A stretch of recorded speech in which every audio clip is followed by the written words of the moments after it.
Assalamualaikum warahmatullahi wabarakatuh. Perkenalkan, nama saya Lasita Ramawati dari kelas 11 IPS 2. Baiklah, di sini saya akan menjelaskan materi mengenai struktur dan fungsi sel penyusun jaringan hewan. Jenis jaringan penyusun organ pada hewan vertebrata ada dua, yaitu jaringan epitel dan epitel kompleks. Jaringan epitel tersusun dari sel-sel yang saling terikat oleh zat pengikat yang kuat sehingga hampir tidak ada ruang antar sel. Sedangkan epitel kompleks tersusun dari beberapa lapisan sel. Ada beberapa macam jaringan epitel, yaitu di sini terdapat macam-macam jaringan epitel. Yang pertama yaitu epitel pipih lapis pada selaput perut. Yang kedua, epitel pipih berlapis banyak pada vagina. Yang ketiga, epitel silindris lapis pada usus. Yang keempat, epitel silindris berlapis banyak pada kelenjar. Di situ udah ada gambar, bisa dilihat mana epitel pipih lapis, mana epitel silindris, dan lain-lainnya.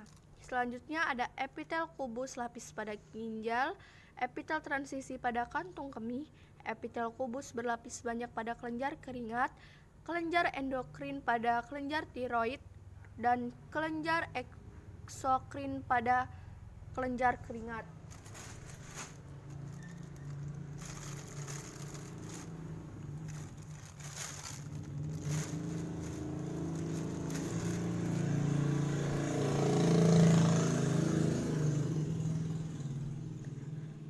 Selanjutnya, jaringan saraf. Apa sih jaringan saraf?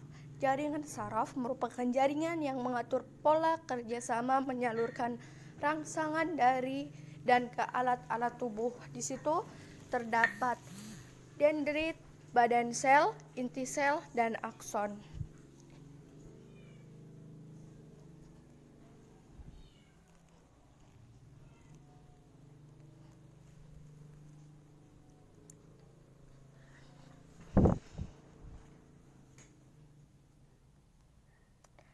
Jaringan otot. Mengapa jaringan otot penting untuk fungsi gerak aktif dalam tubuh?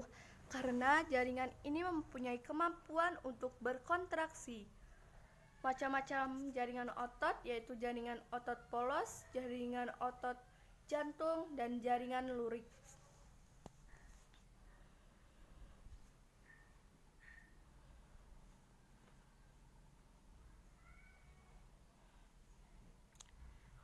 Selanjutnya, macam-macam jaringan pengikat.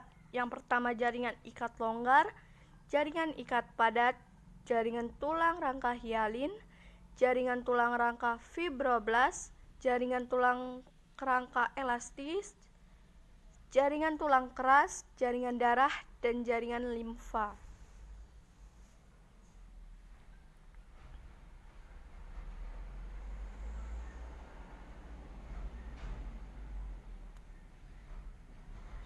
Jaringan lemak. Jaringan lemak terdiri atas komponen jaringan pengikat. Jaringan pengikat tersusun dari matriks, sel-sel penyusun jaringan pengikat. Matriks tersusun oleh serabut-serabut, dan bahan dasar serabut dibedakan menjadi serabut kolagen berwarna putih, bersifat sangat liat dan ulet, serta paling banyak ditemukan dalam tubuh. Serabut elastis berwarna kuning lebih halus dari serabut kolagen dan elastis. Sel-sel penyusun jaringan pengikat. Beberapa jenis sel yang tertanam dalam matriks yaitu fibroblast, makrofag, dan sel tiang. Selanjutnya yaitu teknologi yang berkaitan dengan jaringan hewan, yaitu stem cell dalam bahasa Indonesia disebut juga sel batang, sel induk, atau sel punca. Embryonic system stem cell, sel induk embrio. Embrio adalah stem cell yang diperoleh dari embrio pada fase blastosid. Transplantasi organ. Transplantasi organ merupakan suatu teknologi medis untuk mengganti seluruh atau sebagian organ tubuh dari satu tubuh ke tubuh yang lain. Kontaminasi adalah pencampuran. Biasanya kontaminasi itu lebih dominan dengan percampuran zat negatif. Sistem Havertz adalah suatu kesatuan sel-sel tulang dan matriks tulang mengelilingi suatu pembuluh darah dan saraf yang membentuk suatu sistem.